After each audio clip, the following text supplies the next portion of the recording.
أعوذ بالله من الشيطان الرجيم. بسم الله. السلام عليكم ورحمة الله وبركاته. الحمد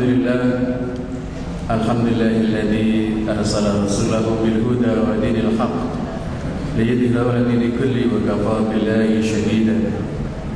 أشهد أن لا إله إلا الله وحده لا شريك له شهادة صدق وحق، وأشهد أن محمدا عبده ورسوله مبعوث رحمة للعالمين.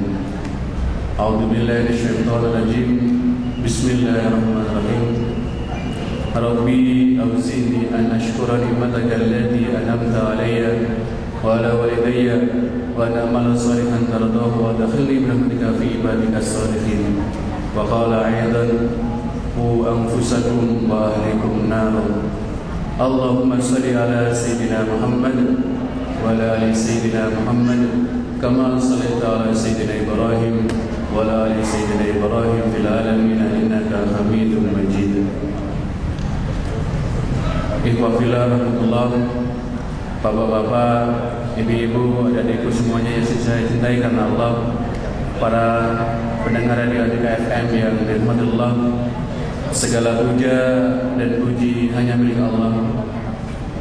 Dialah Allah yang senantiasa memberikan kita kenikmatan yang sangat besar, yaitu kenikmatan berupa keimanan dan ketakwaan, keislaman, serta hidayah dan kekuatan, sehingga pada pagi ini kita dipilih oleh Allah untuk dihimpun di majlis yang mulia ini, majlis yang ketika kita berdoa maka para malaikat mengaminkannya. Amin amin ya rabbal alamin.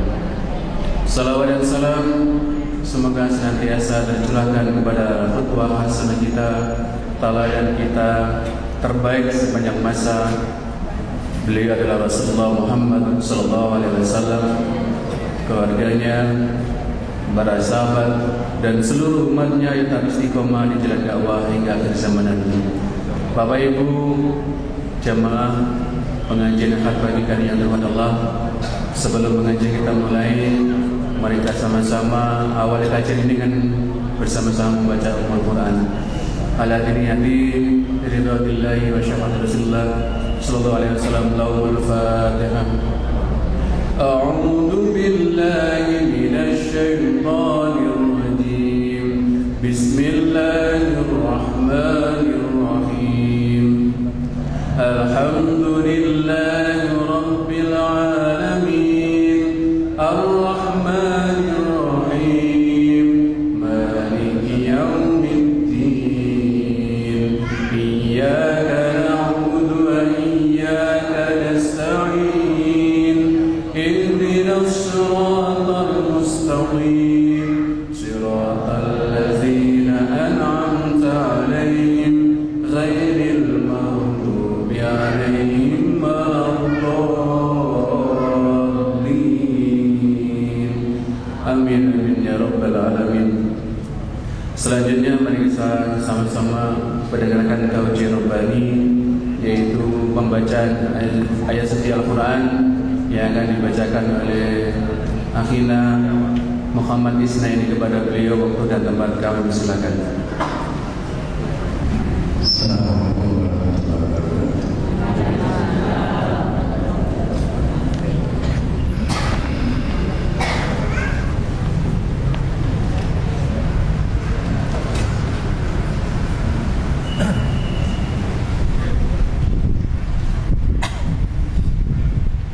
أعوذ بالله من الشيطان الرجيم.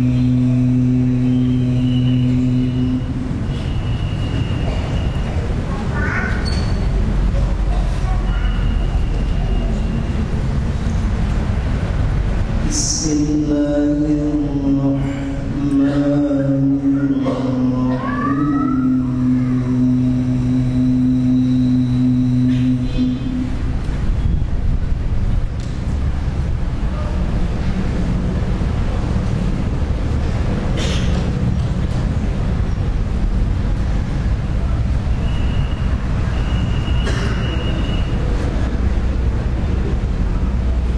قد أفلح من زكاها وقد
خير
dan kepada Akhina Muhammad Isnaini yang telah membacakan ayat suci Al-Quran. Semoga dengan bacaan tadi akan bisa memberikan sakinah kepada kita semuanya dan keluarga kita. Amin amin ya rabbal alamin. Bapak Ibu yang dirahmati Allah, sebelum pengajian ini ada pengumuman bagi seluruh jamaah. Masih dibuka pendaftaran untuk tahsin dan tahfidz Al-Quran metode wafa. Bagi para jamaah yang berkenan ikut pelatihan tahsin dan tahfidz wafa, maka setelah pengajian akad pagi dipersilakan untuk berkumpul di aula untuk pembagian kelompok. Nanti bisa menemui dengan Ustaz Nurholis. Terima kasih. Bapak Ibu yang dirahmati Allah,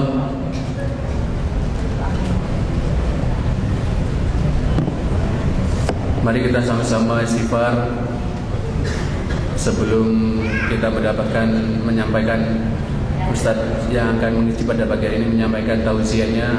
Mari kita sama-sama bersihkan hati kita agar apa yang beliau sampaikan nanti akan bisa sampai ke dalam hati kita dan kita diberikan hidayah dan petunjuk oleh Allah agar kita bisa mengimplementasikan ke dalam kehidupan kita sehari-hari. Amin amin.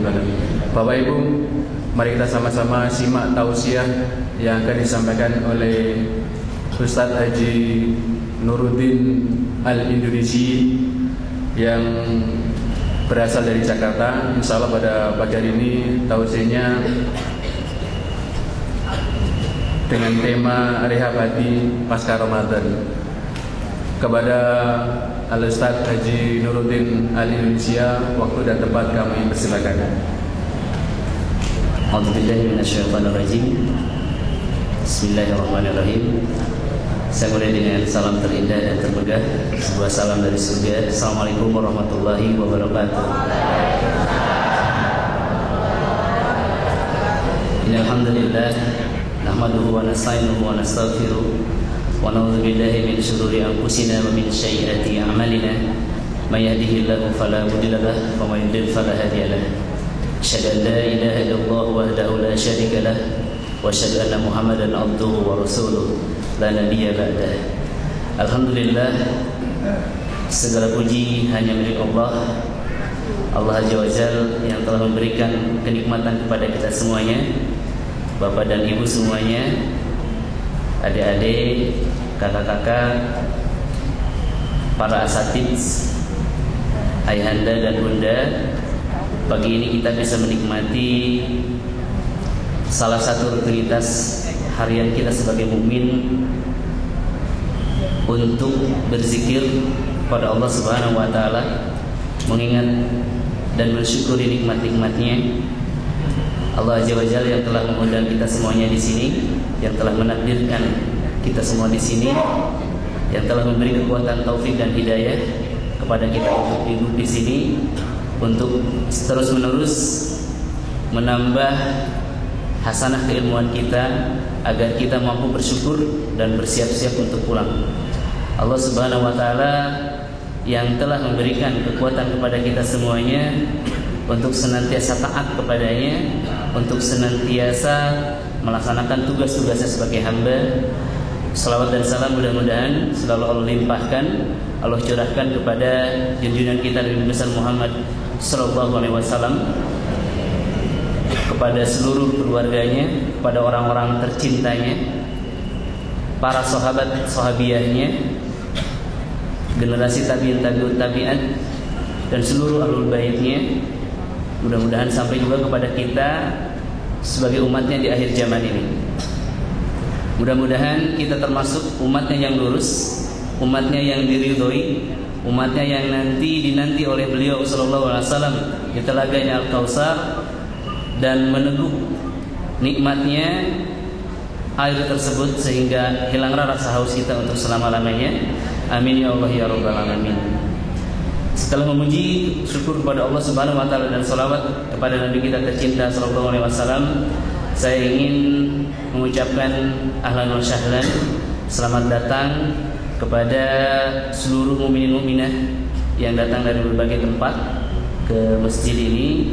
Saya juga ingin mengucapkan terima kasih, jazakumullahu khairan, kepada seluruh pihak yang telah mengundang saya dan tim Rehabati ke masjid ini, kepada Ustadz Abdurrahman dan seluruh takmir masjid ya, dan juga kepada pendengar Andika FM, saya mengucapkan selamat mendengarkan dimanapun berada, karena saya mendengar bahwa acara ini dirilai juga ya oleh radio, hingga bisa menjangkau ke seluruh, barangkali sebagian besar Jawa Timur. Bapak Ibu semuanya, pagi ini kita akan membahas sebuah tema yang krusial juga kontroversial, yaitu tentang ruqyah syar'iyah. Ruqyah syar'iyah, kita mengetahui sejak lama bahwa ia merupakan pengobatan untuk penyakit non medis atau gangguan jin dan sihir. Namun pagi ini insya Allah dalam waktu 1 jam ke depan, sebagaimana saya telah dipesan sampai jam sekitar 7.30 ya, kita akan membeberkan, akan membongkar sebuah rahasia yang sudah lama tersimpan sebenarnya, bahwasanya ruqyah syar'iyah itu tidak hanya bisa mengobati biidznillah taala tentunya penyakit-penyakit sihir, namun juga penyakit-penyakit medis. Kita akan lihat beberapa jenis penyakit medis yang ternyata itu disebabkan oleh hal yang non medis. Begitu. Nah, untuk membahas hal ini sebetulnya saya memerlukan waktu sekitar 2 atau 3 hari. Namun saya mohon Bapak Ibu semuanya ikut berkonsentrasi dan interaktif ya, proaktif maksudnya, agar materi yang 3 hari ini bisa disampaikan dalam 1 jam. Ya, dalam 1 jam. Jadi memang harus proaktif menyimak ya dan mencatat.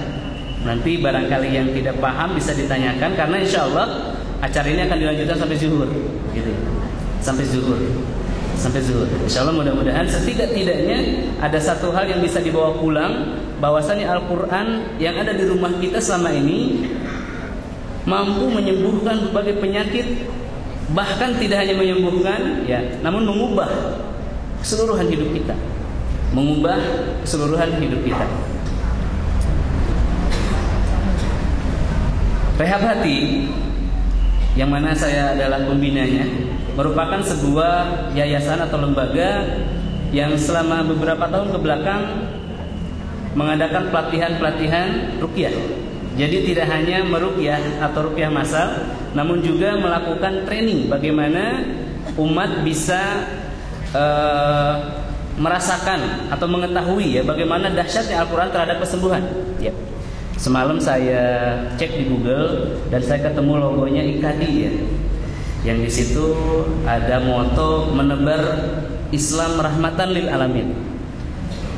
Saya teringat ketika saya di Papua beberapa tahun lalu. Alhamdulillah saya pernah ke sana. Di sana ada seorang Muslim yang bertanya kepada saya. Beliau bertanya, Ustaz, orang-orang Kristen itu punya pengobatan, apakah Islam juga punya? Subhanallah, air mata saya menetas. Saudari saya ini seorang nenek bertanya tentang sebuah hal yang seharusnya dia ketahui. Adakah pengobatan dalam Islam? Begitu katanya. Pengobatan dalam Islam atau dikenal dengan At-Tib An-Nabawi ya, atau kedokteran ala Nabi, itu dibagi menjadi 3, Bapak Ibu semuanya. Yang pertama adalah Al-Quran ya, yang merupakan ini pengobatan wahyu atau ruqyah, bukan ruqyat ya, atau ruqyah tapi ruqyah. Dan ruqyah nanti kita bagi menjadi 2, ruqyah syar'iyah, ruqyah syirkiyah. Baik, yang pertama adalah Al-Quran, yang kedua hijamah atau bekam ya, yang ini sudah diakui oleh para praktisi medis. Yang berikutnya adalah herbal yang diramu ya, baik yang disunahkan oleh Rasul ataupun yang sudah kita ketemukan belakangan ini ya. Ini dia. Jadi di dalam Islam ada pengobatan yang sangat dahsyat yang luar biasa yang bisa menyembuhkan berbagai problematika kehidupan. Tidak hanya gangguan jin atau kesurupan, namun juga penyakit-penyakit medis seperti jantung.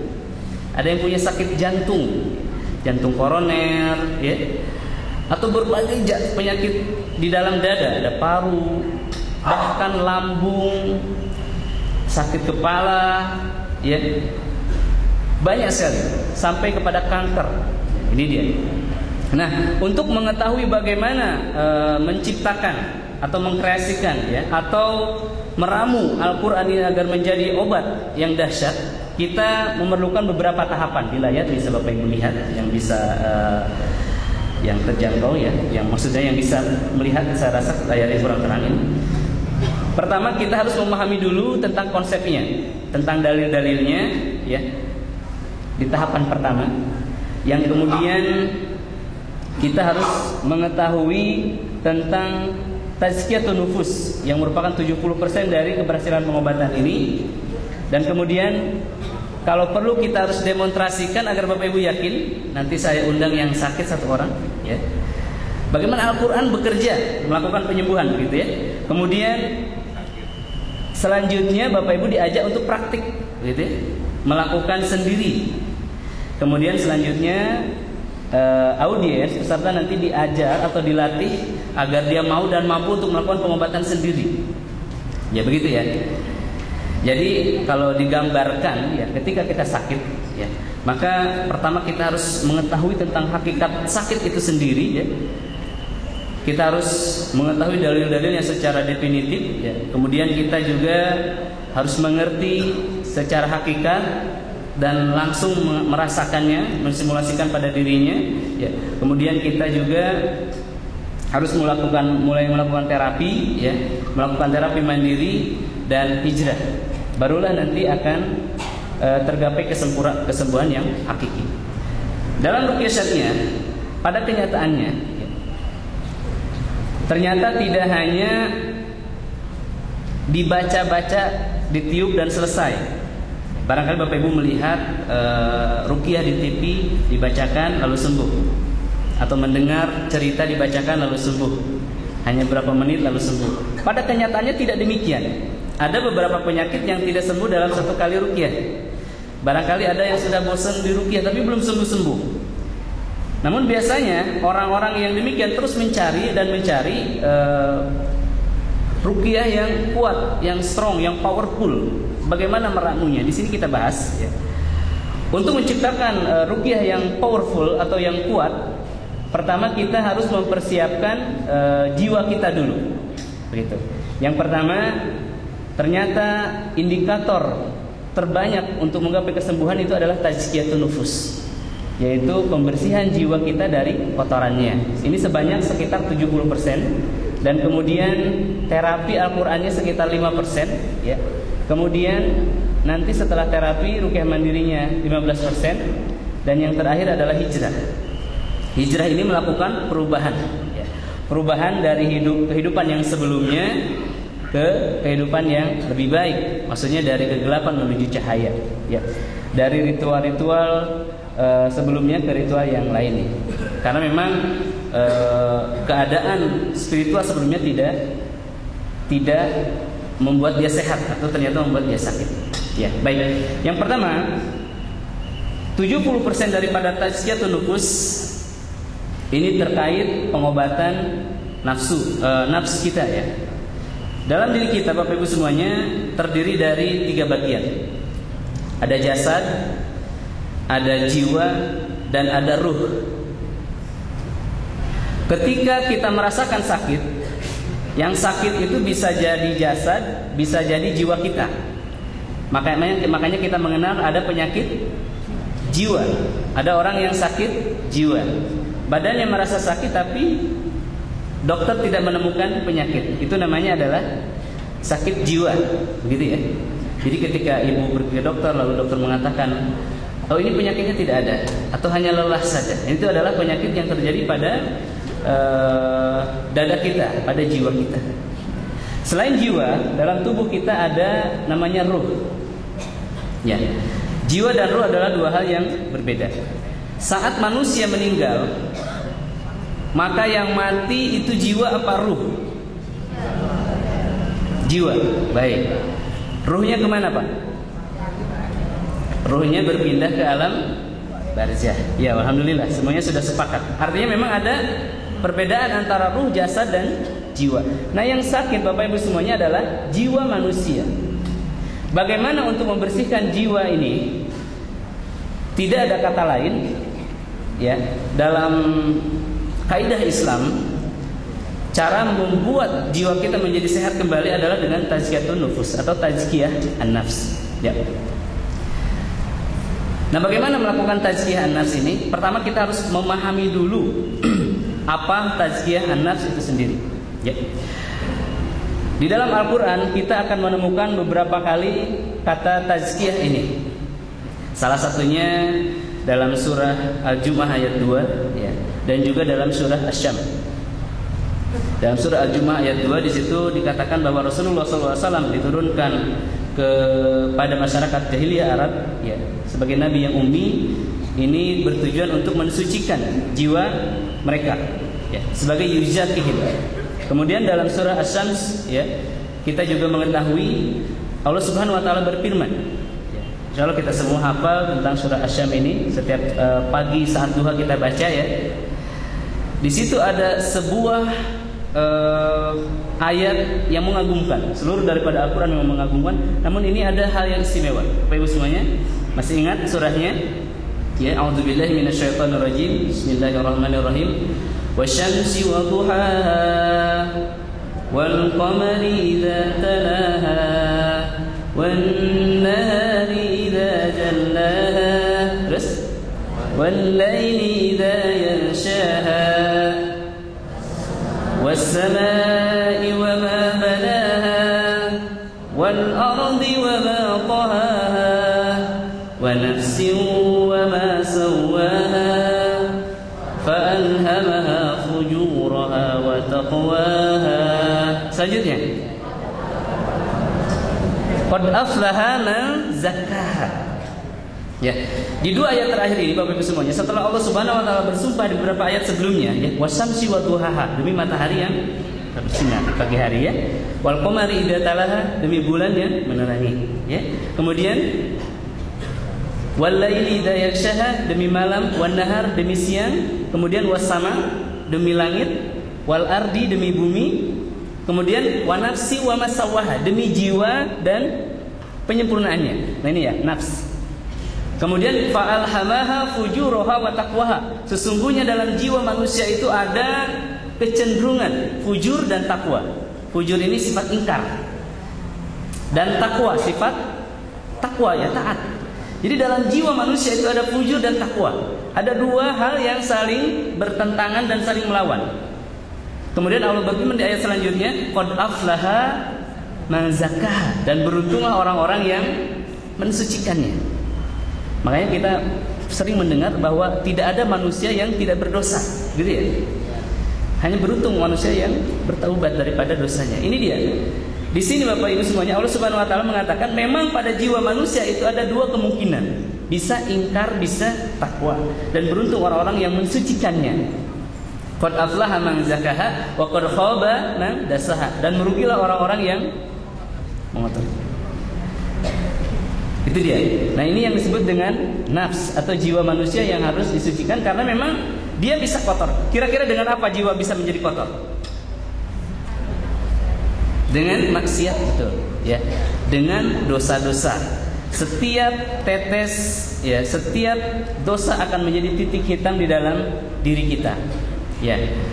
Namun secara global penyakit manusia itu hanya dua pada hatinya, yaitu subhat dan syahwat. Begitu Bapak Ibu semuanya. Subhat ini keraguan-raguan. Keraguan-raguan tentang apa? Tentang adanya Allah Subhanahu wa taala, ya. Seluruh berbagai macam keraguan. Kemudian yang berikutnya syahwat. Syahwat ini secara global adalah dorongan keinginan. Begitu ya, dorongan keinginan. Subhat dan syahwat ini dua penyakit manusia, ya. Yang obatnya yang pertama subhat ini adalah ilmu. Kemudian obat syahwat ini adalah amal atau ketaatan. Ketika seorang muda-mudi belum menikah, maka dalam hatinya ada syahwat yang bergejolak. Bagaimana memalingkan syahwat ini Bapak Ibu semuanya dalam syariat Islam? Rasulullah menyuruhnya untuk berpuasa, bukan berolahraga, gitu ya. Bukan memalingkan dengan aktivitas, tetapi beramal. Di sisi lain, puasa juga menahan diri kita yang membuat para setan itu terkekang. Nah ini ya, subhat dan syahwat ini penyakit pada jiwa manusia. Yang berikutnya dosa-dosa besar. Setiap dosa besar yang dilakukan manusia akan menjadi titik hitam di hatinya, dan semakin banyak yang dia lakukan, maka dosa itu akan menutup hatinya menjadi gelap gulita, sehingga hidupnya tanpa arah. Ya, Allah tidak memberikan cahaya hidayah kepadanya. Masalahnya sedikit tetapi tidak selesai-selesai. Ya, rezekinya setiap tahun tidak bertambah, utangnya malah bertambah. Penyakitnya hanya sakit kepala Pak, tapi tidak ada obatnya. Penyakitnya hanya lambung, tetapi tidak ditemukan obatnya. Ya ingat, ketika Allah Subhanahu Wa Taala membuat kita sulit, ketika kita mendapati kesulitan, sebetulnya dunia ini Allah ciptakan dengan mudah dan terdapat banyak kemudahan di dalamnya. Ketika hidup kita sulit, artinya Allah belum memudahkan saja, begitu ya. Jadi Allah persulit hidup kita karena kita memang mempersulit diri kita sendiri, hati kita. Nih, Bapak semuanya, dosa-dosa besar ya. Kemudian yang berikutnya hubud dunia, kecintaan kepada dunia. Ini juga penyakit terbesar dalam kalbu manusia secara global, begitu ya. Makanya saya menyimpulkan sihir itu sebetulnya terbagi dua saja. Ada sihir dari setan dan sihir daripada dunia. Yang mana yang lebih bahaya itu? Sihir dari bangsa jin apa sihir dunia? Sihir dunia. Mana yang Bapak Ibu pilih? Nggak ada kan? Ya Alhamdulillah ya. Saya simpulkan Bapak Ibu semuanya, sihir dari setan itu tidak lebih bahaya daripada sihir dunia. Artinya sihir dunia malah lebih bahaya. Kalau orang kena sihir oleh setan, oleh bangsa jin, maka dia akan dekat kepada Allah. Bagaimana caranya? Sihir itu tidak ada obatnya di dunia. Obatnya hanya ada di atas sana. Mendekatkan diri kepada Allah dan dia akan dekat. Betapa banyak orang-orang yang sakit yang kemudian menjadi berubah hidupnya. Ya. Dengan sakit Bapak Ibu semuanya, kesombongan di dada manusia akan runtuh. Dia akan tersungkur, akan belajar untuk sujud. Ya. Pernah nggak Bapak Ibu semuanya mendapati dirinya atau anaknya sakit, kemudian tidak ada obatnya? Lalu di situ Bapak Ibu berpikir bahwa tidak bergunalah harta saya, tidak bergunalah pendidikan saya, tidak bergunalah popularitas saya, tidak berguna semuanya, sehingga kita betul-betul bersujud dengan benar dan kita mengakui bahwa kita hanyalah hamba, bukan Tuhan, gitu ya. Ini dia cinta dunia. Itu merupakan juga sihir terbesar. Adapun orang-orang yang tersihir di lembah dunia, terlarut dalam kehidupan dunia, maka tidak ada obatnya bagi mereka. Mereka akan semakin sombong, semakin lupa, semakin tersesat. Ya. Nah ini dia, syubhat dan syahwat tadi penyakit global di dalam kalbu manusia. Di dalamnya ada penyakit hasad, angkuh, iri dengki, dendam, ria, takabur, munafik, ya, fasik, dan putus asa.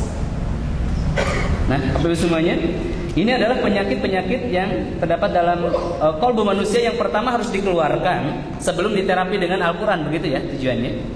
Kemudian dosa-dosa besar. Dosa-dosa besar dalam kitab Al-Kabair ya, Imam Zahabi itu menuliskan ada 70 dosa besar. Jadi bukan hanya 10, ada sekitar 70 dosa besar ya. Yang salah satunya adalah sihir. Sihir ini bisa jadi menjadi tukang sihir atau mengunjungi tukang sihir untuk berobat, mengunjungi dukun ya, mengunjungi kahin. Kemudian durhaka kepada orang tua, kemudian melalaikan salat, ya. Kemudian zina, berputus asa dari rahmat Allah, riba dan menyekutukan Allah Subhanahu Wa Taala. Ini adalah yang kedua ya. Yang pertama tadi tentang syubhat dan syahwat yang harus dibersihkan dari diri kita dengan ilmu dan amal. Ilmu bisa digapai dengan seperti ini, amal kita lakukan. antara kita dan Allah Subhanahu wa taala. Yang kedua adalah dosa-dosa besar. Kita harus bertaubat dari dosa-dosa besar agar kolbu kita kembali menjadi bersih, begitu maksudnya. Kemudian kita harus menghentikan kebiasaan kita bersilaturahim dengan dukun, ya. Kemudian durhaka kepada orang tua, meminta maaf kepada orang-orang terdekat, kemudian juga melalaikan salat. Ya. Maksudnya bagaimana? Tidak bisa orang yang ingin sembuh dengan Al-Quran tapi dia masih durhaka kepada ayah ibunya, gitu ya. Tidak bisa orang yang ingin sembuh dengan Al-Quran masih melakukan dosa-dosa besar. Tidak bisa orang-orang yang ingin sembuh dengan Al-Quran masih melalaikan sholatnya. Ya, ingat Rasulullah SAW pernah bersabda, ya, barang siapa ada 2 atau 3 laki-laki diam di sebuah tempat atau rumah dan tidak menegakkan sholat berjamaah, maka mereka dikuasai setan. Ingat ya, yang dikuasai setan itu yang sholat sendiri-sendiri ketika memang ada kemungkinan untuk sholat berjamaah. Bagaimana yang tidak sholat? Ya, yang sholat sendiri saja dikuasai setan. Yang tidak sholat kira-kira diganggu setan enggak? Tidak, betul ya, karena mereka sudah setan. Di sini. Jadi ini yang dimaksud. Untuk melakukan terapi Al-Quran atau suksesnya terapi Al-Quran ini harus didahului dengan hal-hal begini, gitu ya. Kemudian yang berikutnya sama ya, putus asa dari rahmat Allah. Ini juga salah satu dosa besar. Riba, ya. Riba ini adalah hal yang menjadi istana buat setan di tubuh kita. Ya. Kemudian yang selanjutnya, ya, tidak saya bahas semua tentang dosa-dosa besar ini, banyak sekali. Ya, bisa Bapak Ibu sendiri cari nanti, ya. Yang berikutnya adalah kesyirikan. Ya. Syirik itu artinya kondisi kolbu yang mendua. Jadi hatinya mendua. Dia mencintai Allah juga mencintai makhluknya. Ya. Dia taat kepada Allah juga taat kepada makhluknya. Ya. Syirik ini ada yang klasik, ada yang modern, Bapak. Kalau yang klasik ini, yang kuno ya saya rasa sudah tidak ada. Ki Joko Bodo sudah tobat ya. Syirik yang klasik ini memuja, ya, di Gunung Kawi, di Gunung Kelut barangkali, ya, mencari harta pesugihan, ya. Ada babi ngepet di sini ya, dan lain-lain. Ini menduakan Allah secara terang-terangan, ya. Kemudian menjadi dukun, menjadi paranormal untuk mencari uang, ya. Itu kesyirikan yang besar, syirkul akbar yang klasik. Ada juga syirik yang modern. Bagaimana Bapak Ibu semuanya? Contohnya melakukan ritual untuk mendapatkan ilmu kesaktian. Sekarang ini ada tenaga dalam yang dikemas secara modern. Ya. Ini adalah kekuatan yang diambil dari setan. Dan ini termasuk syirik yang modern. Banyak orang berlatih pernapasan, tenaga dalam, ya, kebatinan yang dikemas secara ilmiah yang padahal itu mengundang energi daripada setan. Kalau dahulu disebutnya khodam, begitu ya. Nah, ini juga salah satu perilaku kesyirikan yang akan membuat kolbu manusia mengeras, ya, dan kotor. Itu tadi, itu juga harus diberhentikan. Secara kaidah syariah, syirik itu dibagi dua. Yang pertama syirkul akbar dan syirkul asghar. Syirik yang besar dan syirik yang kecil. Kalau syirkul akbar ini hal-hal yang memang menduakan Allah secara terang-terangan, ya, dia dihukum kafir. Sementara asghar atau yang kecil ini hal-hal yang kecil yang tidak kita sadari dan pelakunya tidak dihukumi sebagai musyrik. Semisal syirik dalam kecintaan, syirik dalam ketaatan, ya, syirik dalam niat. Syirik dalam niat ini salah satunya seperti riya. Kita melakukan ibadah ingin dinilai oleh manusia. Nah, ini adalah syirik atau syirik yang kecil. Itu ya. Juga ibadah-ibadah yang menyelisihi sunnah. Ritual ya di sini. Ritual ibadah yang menyelisihi sunnah. Misalkan melakukan wirid dan puasa untuk mendapat kekuatan dari khodam. Nah, ya. Ini misalkan puasa 7 hari 7 malam. Buka puasanya hanya makan nasi putih dan tidak boleh makan garam dan ikan. Tujuannya agar kebal, ya. Itu padahal Rasulullah tidak pernah mencontohkannya, gitu ya. Ini. Kemudian yang menjadi kotoran jiwa tadi adalah juga cinta dunia. Nah, dari mana Bapak Ibu semuanya cinta dunia ini kenapa saya sertakan di sini? Karena Allah Subhanahu wa taala berfirman dalam Al-Qur'an ya. Ya. Wa idza qara'tal Qur'an ja'alna bainaka wa bainal ladzina la yu'minuna bil akhirah hijaban mastura. Ketika Al-Qur'an dibacakan kepada seseorang yang belum beriman kepada kehidupan akhirat, ya la yu'minuna bil akhirah hijaban mastura, maka Allah buatkan dinding yang menghalanginya. Jadi misalkan ketika saya bacakan Al-Quran untuk menterapi seseorang, lalu di hatinya belum ada keinginan untuk mempersiapkan akhirat, atau hanya ingin sembuh untuk bermaksiat lagi, apalagi, maka Allah tutup telinganya, hijaban mastura. Makanya kecintaan kepada dunia ini pun harus dihilangkan dari dada kita, karena kita tidak akan hidup selamanya di dunia. Ada yang berkata, Ustaz, bukankah kita harus seimbang antara dunia dan akhirat? Betul, harus seimbang. Ya. Bayangkan kalau dunia dan akhirat kita seimbangkan. Mari kita berpikir berapa banyak yang kita lakukan untuk dunia, berapa banyak yang kita lakukan untuk akhirat. Berapa menit sholat kita dan berapa jam kerja kita. Ini yang harus diseimbangkan, karena dunia ini tidak akan lama. Ya. Sementara akhirat itu sangat lama. Ya, yang berikutnya bagaimana cara melakukan tazkiyah an-nafs. Ini berapa persen tadi Bapak Ibu semuanya untuk menggapai kesembuhan dengan Al-Qur'an ini, tazkiyatun an-nafs ini, tazkiyatun nafs ini 70%. Ya. Tazkiyatun nafs artinya adalah penyucian jiwa dari kotorannya. Kalau misalkan Al-Qur'an ini adalah parfum Bapak Ibu semuanya untuk mewangikan tubuh kita, maka sebelum parfum itu disemprot, kita harus mandi terlebih dahulu. Begitulah. Penyucian jiwa ini adalah membasuh jiwa raga kita daripada kotoran-kotorannya yang disebutkan tadi, untuk kemudian agar siap diterapi dengan Al-Quran. Seperti itu. Ya. Yang pertama, kita harus segera bertaubat dari dosa-dosa yang kita lakukan di masa lalu. Ya. Semua dari kita punya dosa.